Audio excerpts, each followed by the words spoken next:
Hello and welcome to another edition of Florida Sportsman Action Spotter Podcast. I'm Captain Rick Riles.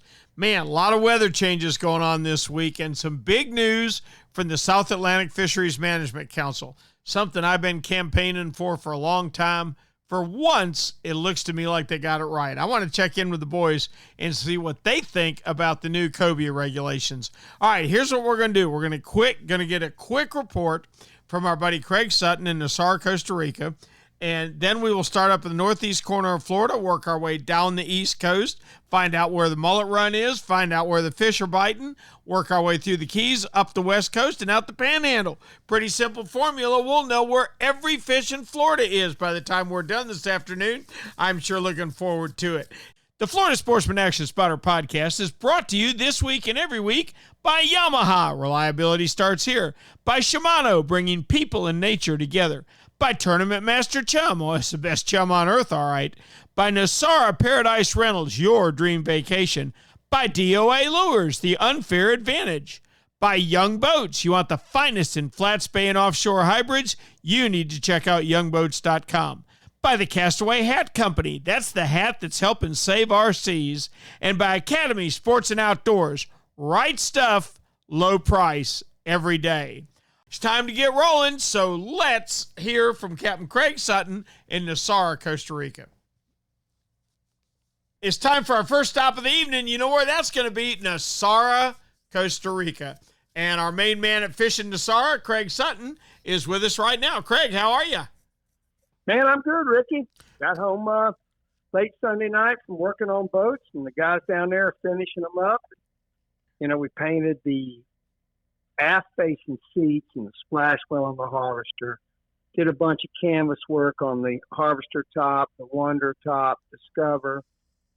A little touch up here and there, nothing major on it. The rest of them did the bottoms, but you know, we're fired up, ready to go, man. When do you start pretty much a full schedule again?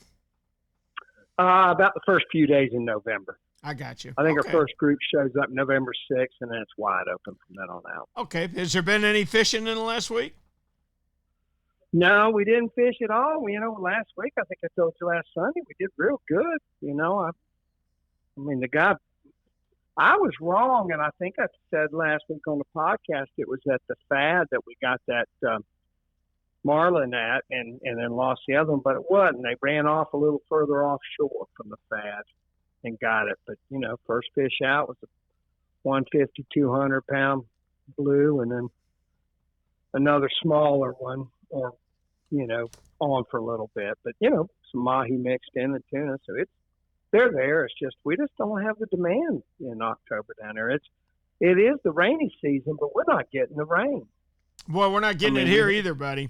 And we're not getting it up where I hunt either. We've put in food plots and they're dry as a bone. They just burned right up. So, well, we had all those fronts, those hurricanes that came through. You know, some of them on the west coast, Baja, Mexico, and then a lot of them in the northern Gulf. And when that happens like that, it sucks that moisture out of the Central America, primarily our area, and we just don't get the rains. I mean, we've been getting the evening showers, the local stuff, but none of those 40 inches in 3 or 4 days. Now, last weekend when I was leaving, it rained real hard for about a day and a half. They got probably 6, 8 inches, and it was a good rain, but it was brief.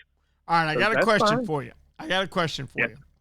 My experience has been, and you've spent a lot more time because of your time down there, fishing in heavy rains than I have.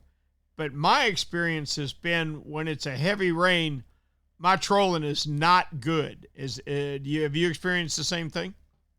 Yeah, I mean, I've had some good days in heavy rain, but more times than not, we were just boat riding. Yeah. But you know, we had one day though in November, the first year we put the Wonder in the water. I was lucky enough. I was down there 28 days, and I fished 24 days out of 28. And one of the days it was raining so hard we started pulling lures. And, you know, we had a sailfish, and he come unplugged about halfway through the fight. And then we had a marlin come up. We never got the hook to him, but he came up on him, and it made me scratch my head. I think these fish, when they're going to eat, they're just going to eat. I mean, especially these big fish. Well, I'm convinced that all that fresh water dumped on the surface has some type of adverse effect. Yeah. Yeah, can't help it. Really can't. Anytime they have a change of atmosphere or pressure or anything, it's got to throw them off their game a little bit. Well, you say that. I love fishing just before a rain starts or a thunderstorm strikes, but once it strikes, my fishing just seems to go to pot. Well, I've had some good before, of course, but I've had some good, here in Florida, those quick afternoon showers in the early summer where they'll come through. I've had them when they cleared up, the fish started biting pretty good too. I've seen that too. All right, real quick before you go, your home is here in Northeast Florida. You are a very good cobia fisherman. I've seen you do them over the years, particularly while you were kingfishing. New law goes into effect in November. 1 fish per person, 2 per boat, 36-inch minimum in federal waters. What do you think? Yeah, well, even if I disagree, it's not going to change anything. The government's going to do what the heck they want to do. I think it's, we had a lot of cobia here this year that were 30, 28, 29, 30, 31-inch fish. But, it's anytime I think the government ought to just leave us alone and let us form our own limits kind of amongst ourselves. I think we would police the resource better than the government. I feel the need to remind you that the last time we had no limits, we didn't handle it very well. You talking about specifically with the cobia? No, talking about fish in general. Craigie, I believe you were here in the late 80s with me. We had ruined it. The cobia fishing? No. I'm talking about the red snapper fishing, the cobia fishing. The blue water fishing started to taper off. We were teetering for a while there in the late 80s with losing a lot of fish, Craig. I mean, do you think that was a cycle as opposed to people harvesting a lot?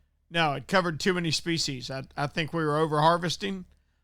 Good Lord, Craig. You go back and I know you read it, that article that Wimpy Sutton wrote in the Jacksonville paper or Beach paper that time, and so-and-so had 300 pounds and so-and-so had 420 pounds and so-and-so had 400 pounds. That used to be right here on our party grounds, Craig. I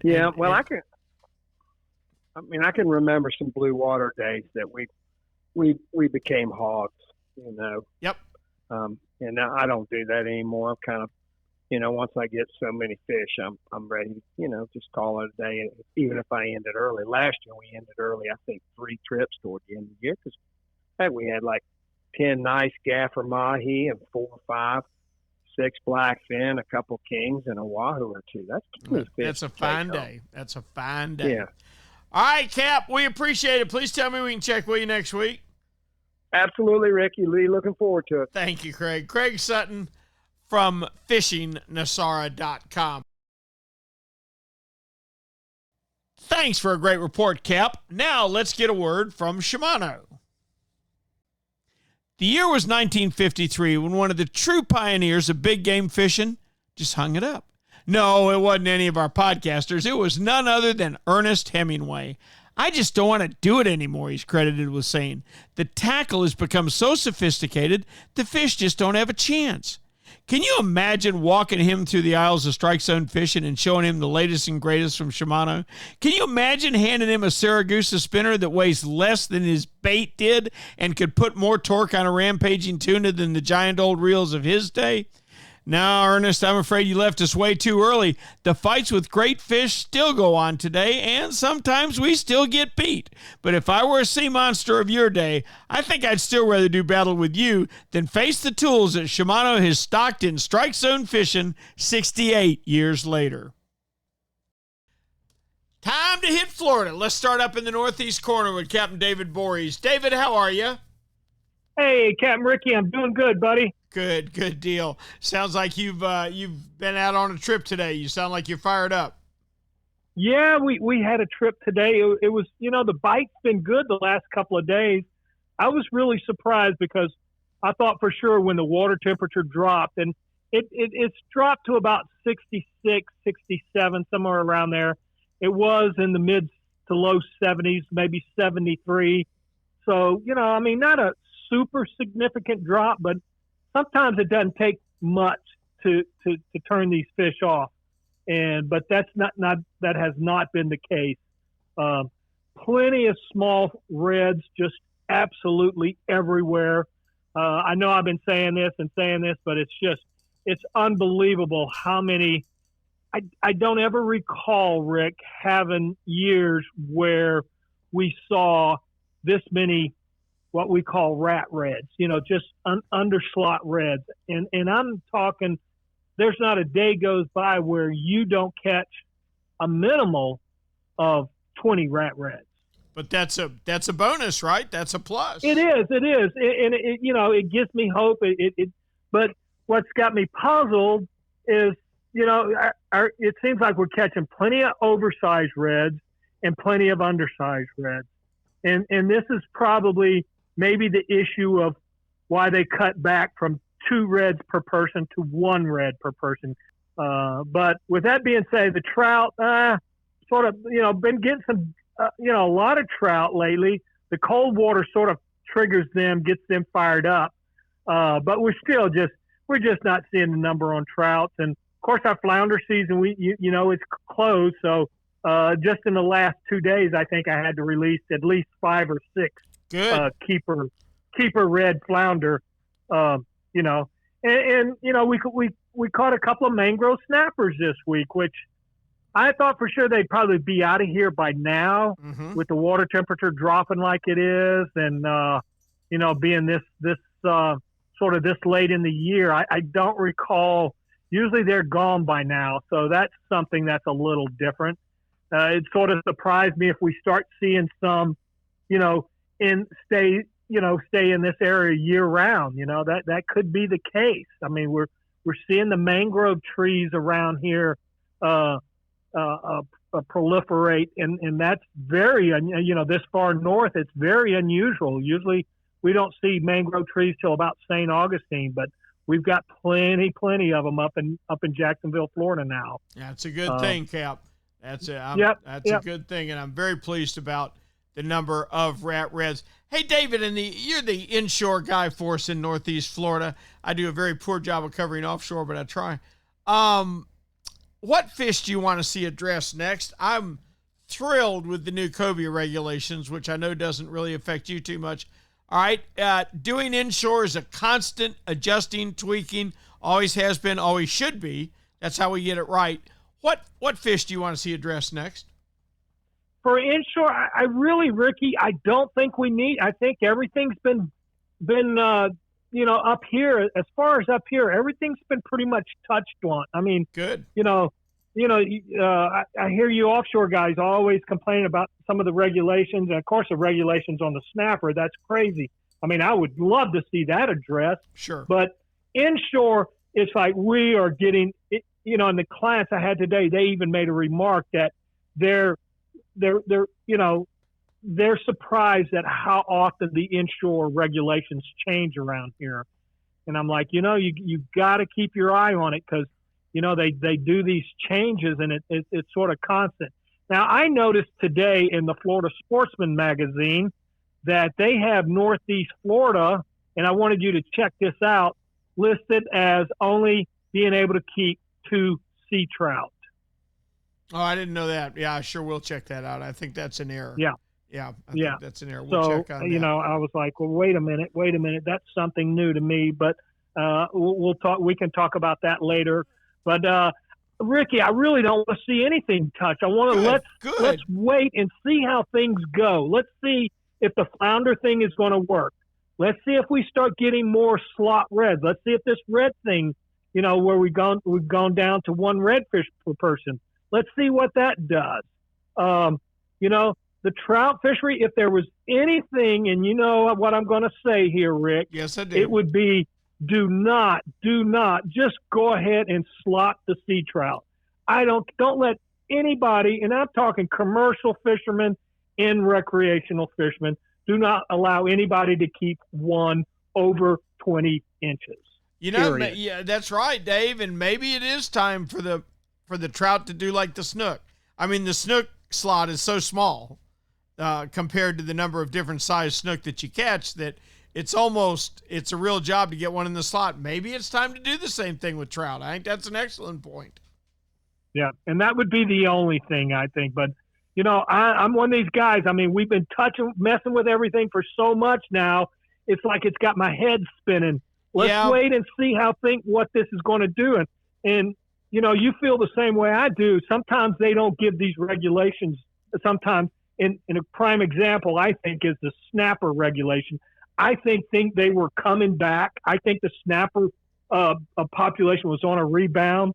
They didn't even give the laws that they had in effect a good 5 years, which is what I'd like to see things happen. Let them go 5 years. Let's see what happens. I think the snapper was on a rebound, but no, they had to go and mess with it one more time. And I would like to see him just leave things alone sometimes. Yeah, and for our listeners, what you were referring to was when we had two fish 20 inches, which was bringing back the snapper. We wouldn't be as thick in them as we are today if we'd have kept that up, but we would have a healthy snapper population, and we would have eaten a ton of snapper between then and now.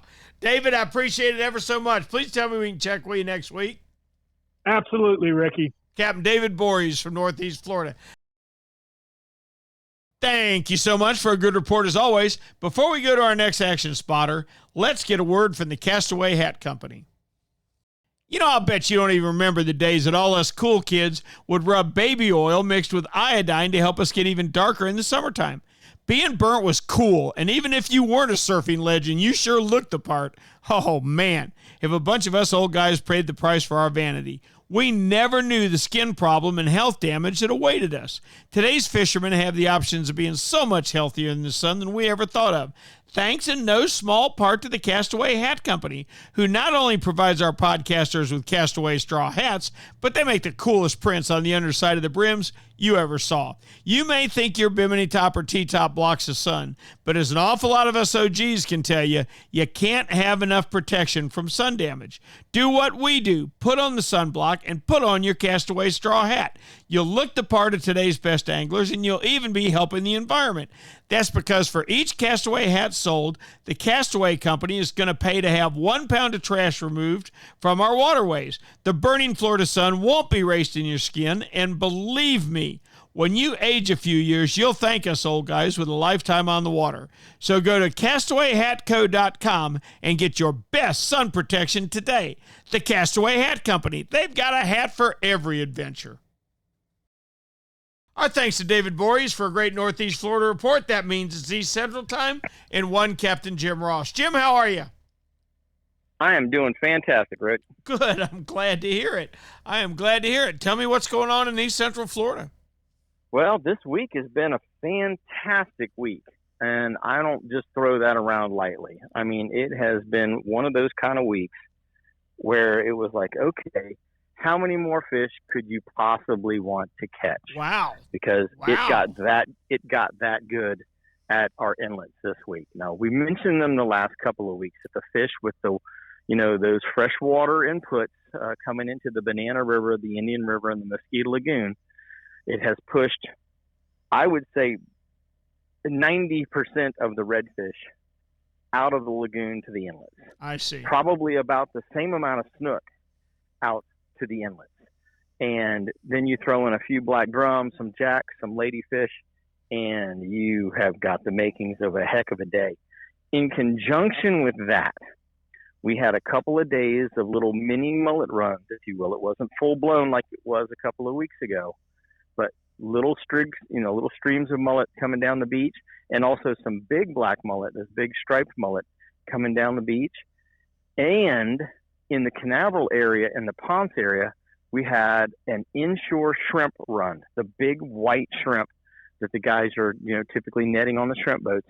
those shrimp came inside of the 20-foot mark. In some cases, at Canaveral, as a matter of fact, they came inside to the 12 and 15-foot mark. We were actually out there cast netting them instead of cast netting bait, cast netting pogies and cast netting finger mullet. The shrimp were so thick you could mark them, and a lot of guys went out and just got their 5-gallon limit throwing cast nets. In fact, I had one captain that I talked to that actually his charter saw the size of the shrimp that he caught in his cast net and said, "Hey, let's just stay here and do this. We get our limit. Yep. We can go fish anytime, but this doesn't happen very often." So we had the perfect storm to create the perfect bite. The fish were happy. The cold front is going to do one of two things. It's either going to shut things down or turn things on. It turned all of those species on that I mentioned. The only thing that I saw that got worse this week was the tarpon bite, and that's to be expected with a cold wind out of the north. Sure. But everything else went nuts. The snook went nuts. The redfish went nuts. The black drum went nuts. We were having 35, 40 snook days. Throw 20 to 30 redfish in on top of that, and throw 20 to 30 jacks and ladyfish and black drum mixed bag in on top of that. Some days we were getting 70 and 80 fish this week. Some days it was just absolutely magical. Well, East Central is obviously the place to be. That sounds fantastic, Jim. Now, when the guys were throwing those shrimp nets in 12, 15 feet of water, were they web nets or just standard nets? No, we were just throwing our standard finger mullet nets and pogie nets. Yeah, I mean, the balls of shrimp were so thick you could mark them on your sounder very, very easily. And I know a lot of guys will put two-sided duct tape on the right. perimeter of their nets, right. or some guys will take like that webbing that they used to make lawn chairs out of and sew that in. No, I'm out there. My finger mullet net has so many mackerel and bluefish bite holes in it right now. Yep. I'm shocked that I ever even catch a finger mullet in it, to be honest with you. I really need to go get another one. And I threw it 10 times on Wednesday and got 2 gallons of shrimp. That's fantastic, Jimmy. In an old beat up holding net. When you can throw a pogie net and catch shrimp, that's good shrimp right there now. Yeah, no doubt that is good shrimp. Jim, that's an outstanding report. I got a quick question for you before you go, and we kind of got to keep it short. The new Cobia regulations, 1 per person, 2 per boat, 36 inches. What do you think? Well, I did pretty good on the Cobia this year, and I'm not going to lie. I took a couple of them home myself, but I don't think that the days where we used to bring home 12, 16, 20, back in years past, right, did us any favors. And I think that's what kind of led us to what we're seeing now. But I don't really mind it, because if I've got 2 guys on the boat and they catch a Cobia apiece that's legal to keep, let them keep it. Absolutely. How many more do you need, really? I'm a guy that eats fresh fish. And so I try to turn my clients on to eating fresh rather than eating frozen. If you want to eat frozen, you can go to the local grocery store, the local fish market, and find frozen every day of the week. So to get enough fish that you have to pack them down, freeze them, do all those things, to me it's kind of a waste, and it detracts from the overall experience. I think that the cast, the hookup, the fight of the fish, the landing of the fish, that's where the excitement should be. And then the part where you get to eat some of it fresh, that's a benefit on top of it all. So to have to try to stockpile a bunch of fish in your freezer, I don't think that's the right thing to do. So I would say that I'm going to be in agreement with the current regulation change. I don't see anything wrong with it. I do feel for the guys that run 6-pack charters, though. Those guys are going to say, hey, we've got our 2 fish limit, and the other 4 guys, you're kind of out of luck when it comes to being able to keep one of these. Not saying you can't catch it, but being able to keep one. So I don't know if the 2 fish limit per boat I exactly agree with, but it's not my decision. So, and in my case, only run a maximum of 4 anglers, and most of the time with my charters being 2 to 3, I'm fine with that number. Yeah, I really am, Jim, and I remember the days of the huge Cobia runs, and I want them back, even if we have to throw them all away. And keep in mind, when that charter boat catches those 2 Cobia, their day's not over. There's more fish. Oh, no, far from it. So, yeah. And you can take a cobia and you can cut it into 8 very nice chunks of cobia. So Yeah, everybody nice, can go home with cobia. Fresh chunks of cobia. I couldn't agree with you more. Not frozen. Jim, not frozen. as always, buddy, we appreciate it. Please tell me we can check with you next week. I am so looking forward to it, Rick. I'm hoping to get out on the water this week and have just as good a week as we did last week. Hopefully everybody out there gets a chance to experience it because it is fall time and the fish are chewing. Buddy, you sound fired up. I wish I had a day to come down there and fish with you. Thank you, Jimmy. I appreciate it. Take care, Rick. Take care. Captain Jim Ross from the East Central. All right, thanks, Cap. We appreciate the report, but before we move along, let's get a word from Academy Sports and Outdoors. Academy Sports and Outdoors' mission is to provide fun for the whole family by carrying all the best gear from top brands including Columbia, Yeti, Costa, Penn, Shimano, and so many more at prices that you're going to love. Whether you're planning on spending the day at the beach, hosting the friends in the backyard, reeling in a big fish, or gearing up for the game, Academy has a wide assortment of sports and outdoor products that will guarantee you that you're going to have fun out there.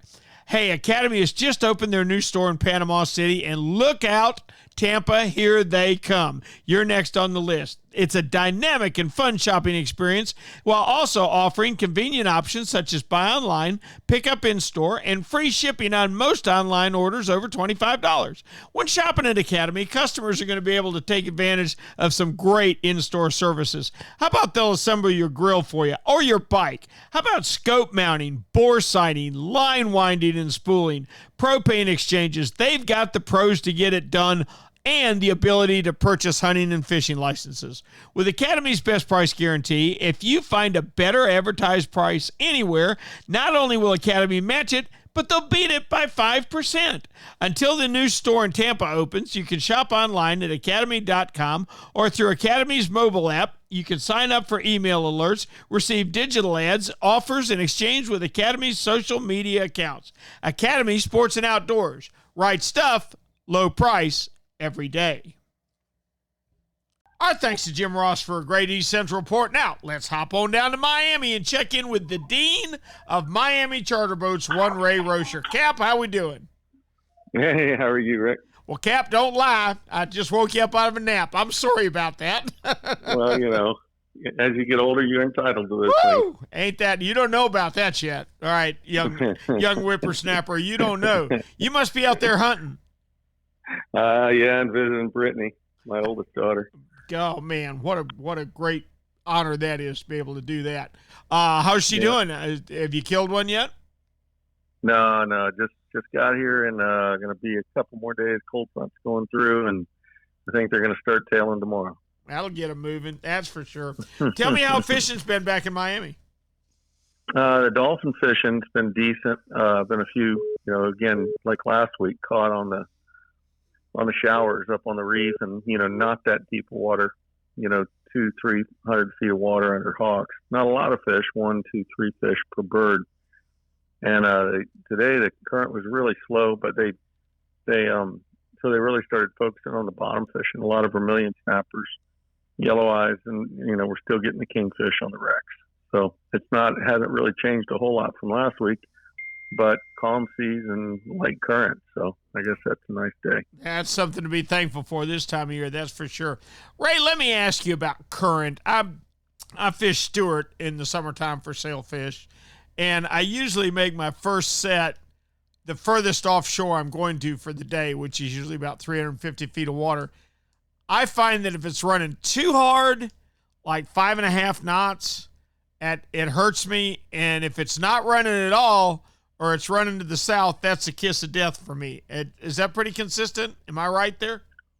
Well, it depends on what you're fishing for. Strictly sailfish, yeah. Yeah, you want some north current if possible.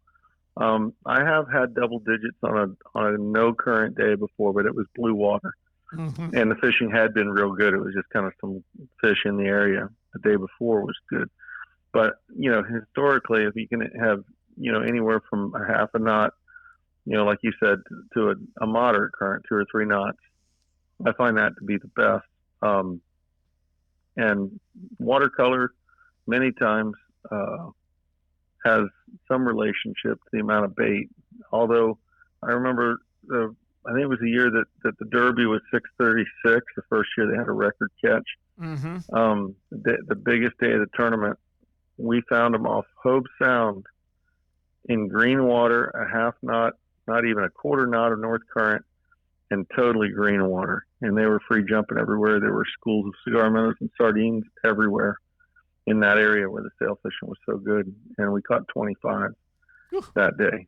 And it was, who would think, and I left out the breath of west wind. So it was west wind, green water, and really, really light north current. Wow. And we had 35 bites.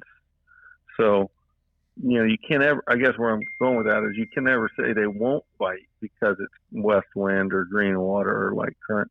But the best days have all been the conditions we talked about, a little bit better current, bluer water. Gotcha.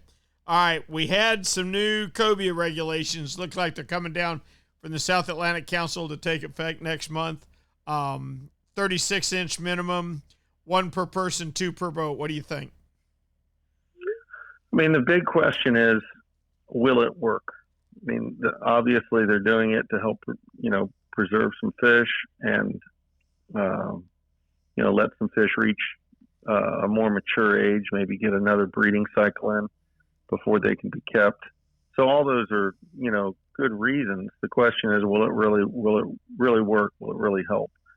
And cobia are a different fish in that you're not historically seeing big schools, and you're not typically seeing large catches usually. So they're kind of like wahoo, a fish that you can't say there's a big commercial fishery for. Mm-hmm. So it's very a lot of people will debate, well, there's not that many caught, there's not that many seen in one area, so they're not as vulnerable to overfishing. But a couple things have changed over the years, and that is, number of boats and technology, braided line GPS, fast boats, more boats, outboard boats, all those things have increased. And overall knowledge, just the education level of the average fisherman has greatly improved in the last 10 years. People know how to do so many things much better than they used to.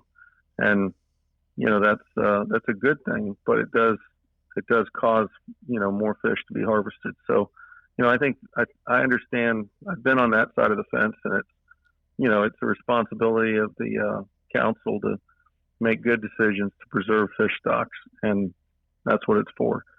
I think it's a good rule, and I don't think it's gonna, the one thing I'm a big proponent of, or maybe I should say, big fan of, is keeping fisheries open. If that's what it takes to not shut things off, that's really important. I'm so with you. I say give it a chance.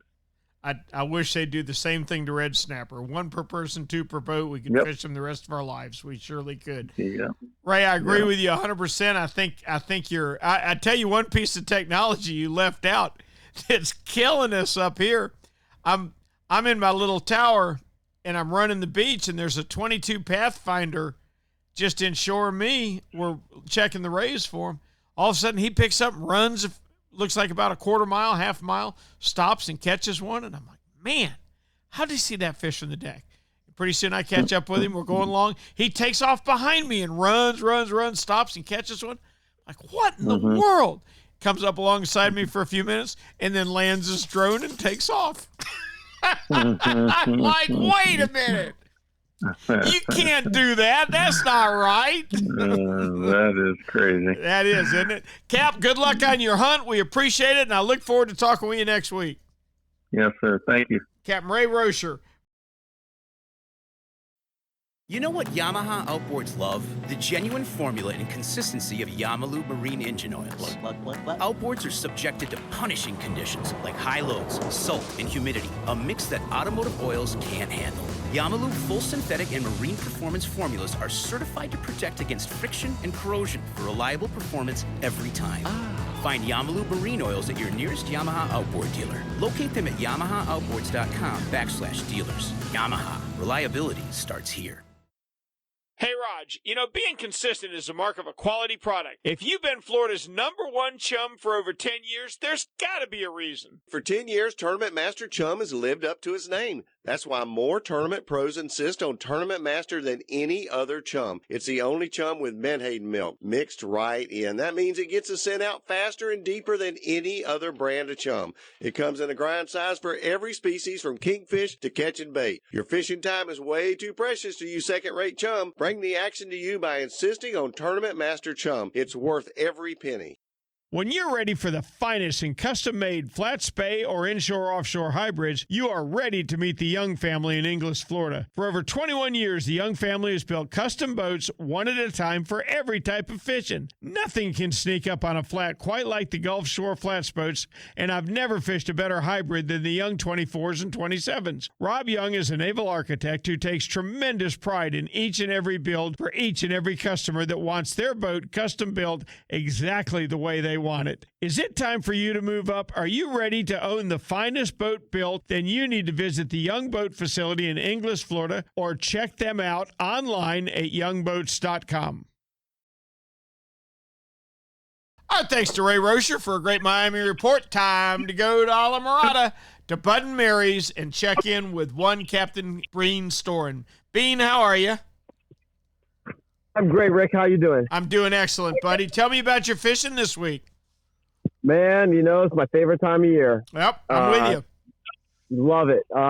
Well, today we did a little bit of this and that. I started off the morning fishing the patches. We just had that cold front.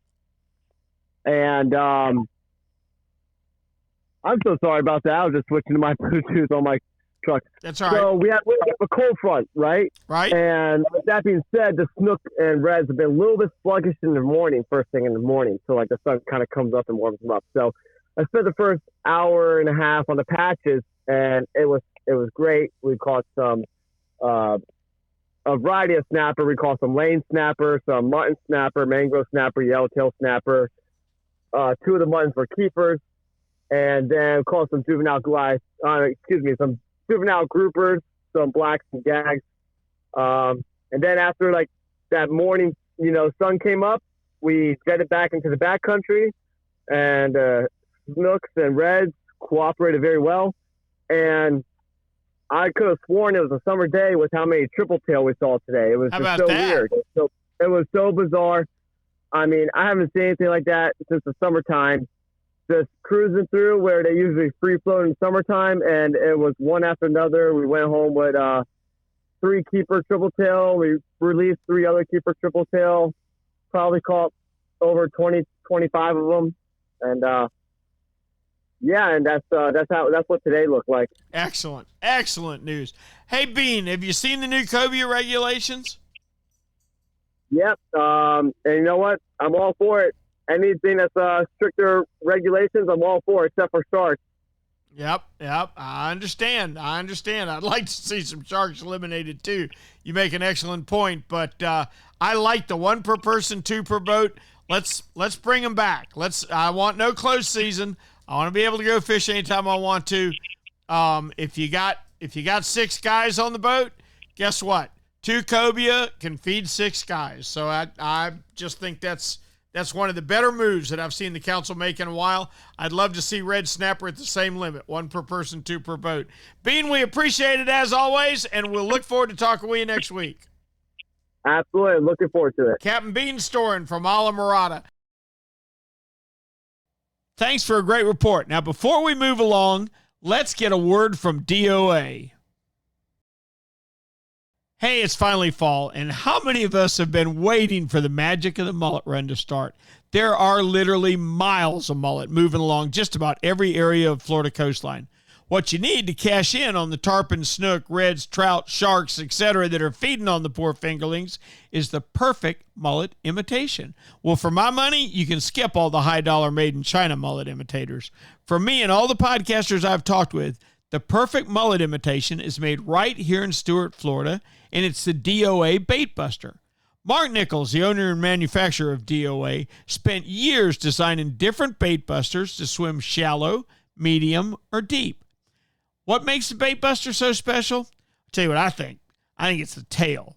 If your bait buster is moving, the tail is flapping. No predator can stand that tail flapping in his face. The D.O.A. bait buster. It's the perfect mullet run bait. Our thanks to Brandon Storin for a great alma mater report. Now, both of our Southwest guys, both Steve Dahl and Greg Stamper, have been transporting rescue workers back and forth all week. That's what they've been hired to do for the government. I'm very glad that those boys have been able to do that. Things are getting a little better. Steve says he thinks he's a week away from fishing.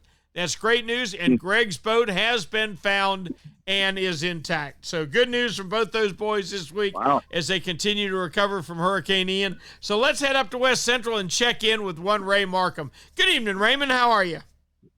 Hey, doing pretty good. Good. Getting in the holiday spirit here, getting ready for Halloween. You are at a pumpkin festival, is that right? Yes, sir. Pumpkin festival. All right, somebody told me they saw on YouTube a deer crashing up somebody's front porch to eat the pumpkins. Do we need to put the pumpkins in our food plots, Ray? I don't know. I'm thinking that's chumming, or is that hunting over a live baited field or something? No. Where I hunt up in Georgia, you can have food plots and feeders and all that kind of stuff. Oh yeah. Hey, have you been fishing this week? Yes, sir. Fishing's been pretty good. Good. Actually, the trout fishing's been way better than it has been. Mid-sized trout, not huge fish, but a lot more than we have had in the last year or so. Snook, well, the snook are a little smaller this week. We had a bunch of bigger ones last week, but this week they're like 22 to 25. So, not a lot of big fish. I don't know what the heck's up with that, but I don't know. We got a new moon coming up this Tuesday, so maybe things will turn on and be out there for my Tuesday day hunting them down, I guess. Redfish is still good. Few cobia coming in, not a lot, but a few. Spanish mackerel are showing up pretty good. The only reports I'm hearing about kingfish are well offshore. So they're looking at the 100, 150 feet range of deep water wrecks that the guys that I'm talking to are catching any. So I don't know. It's been really kind of weird according to what they're telling me out there, the offshore thing. That water's been a little bit stirred up. So I think these fish are looking for that line of clean water somewhere. Now, Ray, you mentioned that out in the deep the water's stirred up. Is that still from Ian? I would have guessed so. I honestly don't know, but it's kind of stirred up inshore as well. And I think it really just depends on where you go.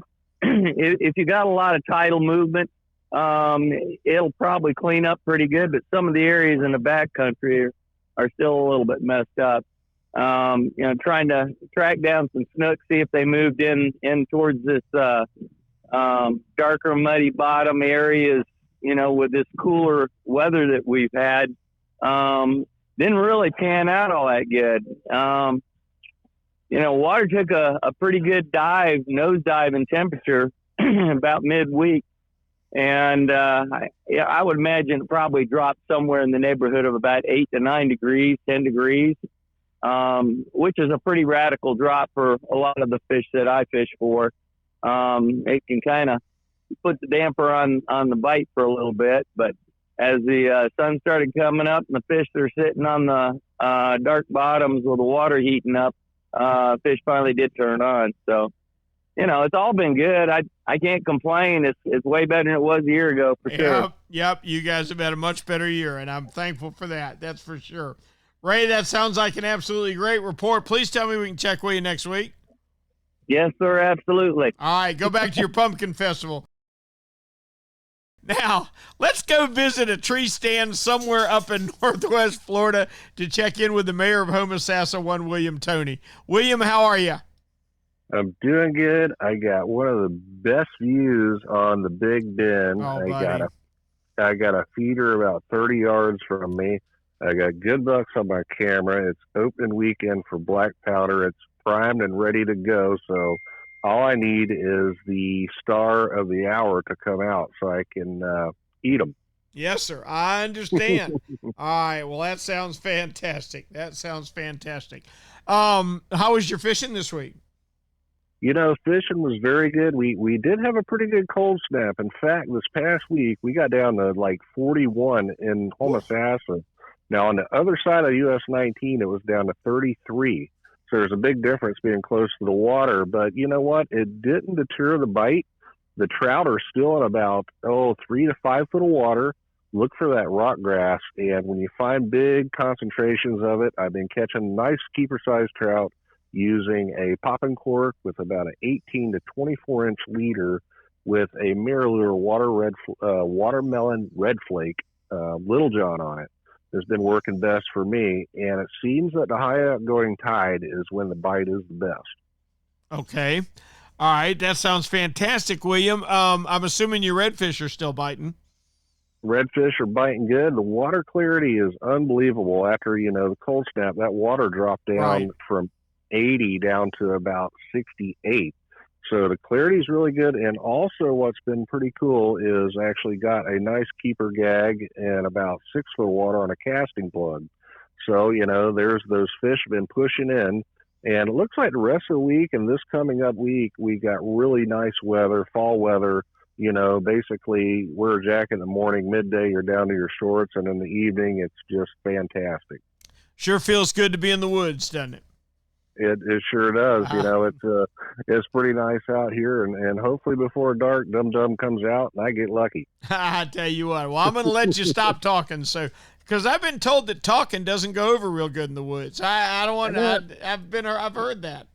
Yeah, one time I made a mistake of taking my 6-year-old out in the stand with me, and I thought we'd have this great bonding moment, but it wound up just walking down the road chasing butterflies. I just kind of gave up. I understand. Believe me, I do. Cap, we appreciate it as always. We'll talk with you next week. All right. See y'all next week. Cap William Toney. Our thanks to William Toney for a great Big Bend report. God bless him. He was trying to speak as low as possible sitting up in that tree stand. I just wouldn't let him get away with it. Let's check in on Kevin Lanier and see what's going on up in Northwest Florida. How we doing, Kev? Hey, Captain Rick. We're doing just fine up here in the northwest portion of Florida. Good deal. Did you fish this week? Yep, we got out 3 different trips this week and did really well. Lots of vermilions, mangroves. We're finishing up the amberjack season by the end of this month. So fishing's been really good. It's been constant, and the guys that are getting out for those, I know you guys on the East Coast love them. Those red snapper days are doing well. Doing good. Nobody wants to hear about your red snapper days, okay? If you just married Carrie Underwood, I don't want to hear about your love life, and I don't want to hear about your red snapper days.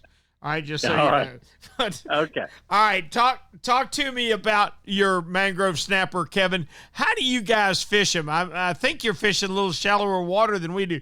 Do you bottom fish them, or do you fish them up in the water column? Most of our bigger mangrove snapper are caught up in the water column. We'll float. If we can get a hold of some small fin fish that'll fit in the palm of your hand, we'll float those, and those are guaranteed mangrove snapper bait every time. Ooh, that sounds awfully good. Sounds awfully good. Kevin, we had a new Cobia piece of legislation come down the pike this week. It's going to 1 per person, 2 per boat, 36-inch limits. Now, you're a guy that depends on catching a lot of fish to make a living to keep your charters happy. How do you feel about the regulations? Well, Captain Rick, this is one particular regulation that I'm in favor of because I've seen the decline in the cobia in our area greatly over the last 5 years. I mean, we used to have cobia tournaments, and, the last cobia tournament they had before they shut it down, there were 3 fish caught in a month and a half. Mm-hmm. So this is one particular thing that I've spoke about a number of times that I thought they needed to do something to protect that nearshore cobia run because we basically don't have one anymore. Right. The cobia we're catching are offshore. They're around the wrecks, everything like that. So you will not get an argument for me on that cobia regulation at all. I got to tell you, I'm really tickled to hear you say that. And the reason that I say it is about 8 or 9 years ago, I brought it up. as a proposal. I wanted to see it. And, man, I got shouted down. And I didn't know what I was talking about. And there were plenty of Cobia and yada, yada, yada. And now here it is 8 or 9 years later. And every single person that I've talked to that does a lot of offshore fishing, I've asked what they think of the new regulation. Everybody says, oh, I love it. It's great. Our Cobia fishing's gone terrible. So I think for once they got it right, I would love to see the same limit, maybe even a little tighter. Maybe give me a slot limit or something. I'd love to see the same thing done with red snapper. I wouldn't argue with you on that one. I mean, we've got a number of red snapper in our area, and the only thing I think would be difficult with the slots is the barotrauma issue. Guys will have to be really careful with that barotrauma, letting those bigger That's snapper education. go. That's education. Yep, that's education. Yep. I wouldn't be opposed to that either, and I know I'll be in the same boat as you are. Everybody go, you're nuts, right? Mm-hmm. And the only problem I see with our regulations is we don't ever put a sunset clause in it. We don't ever review it in a time that, it's not perpetual, we have to look at these things every 3 to 5 years. And if they need to be pulled back, they need to be pulled back. But I support the Cobia regulation. I'm with you 100%. Outstanding. I appreciate it so much, Cap. Please tell me we can check with you next week. Lord willing, the creek don't rise. We'll be here. All right, thanks to Kevin Lanier for a great Northwest Florida report. And that's going to wrap our trip around the state for this evening. Man, it's been a lot of fun. I got to tell you, I'm honestly very heartened by the fact that every one of our action spotters were 100% in favor of the new Cobia regulations. I fall right in there with that. We were missing a few spotters tonight. A lot of them are up in trees. It's opening a hunting season, and an awful lot of guys cross over, hunting and fishing and back and forth, and nobody wants to miss opening day. But the fishing was good, and if I could fish anywhere this week, it'd be East Central Florida. Jim Ross reporting 60 and 80 fish days. Now, what's happened is all the fresh water has concentrated those fish right there at the inlet where they can get to them. So it's partly good fishing and partly great conditions that make an East Central so good. And I thought Ray Rocher said the mahi are kind of continuing to roll right along. I'm awfully glad to hear that. I'd like to see a few more this time of year, but it's not their prime time. So catching any is good. Their next great bite will be sailfish before too long. As for me, I'll be fishing up here in Northeast Florida soon. Our triggerfish bite continuing to be wide open. It's almost time for the sea bass to roll in. So good days are ahead. Everybody loves October. Florida Sportsman Action Spotter is brought to you this week and every week by Yamaha. Reliability starts here. By Shimano, bringing people and nature together. By Tournament Master Chum. It's the best chum on earth, all right. By Nosara Paradise Rentals, your dream vacation. By D.O.A. Lures, the unfair advantage.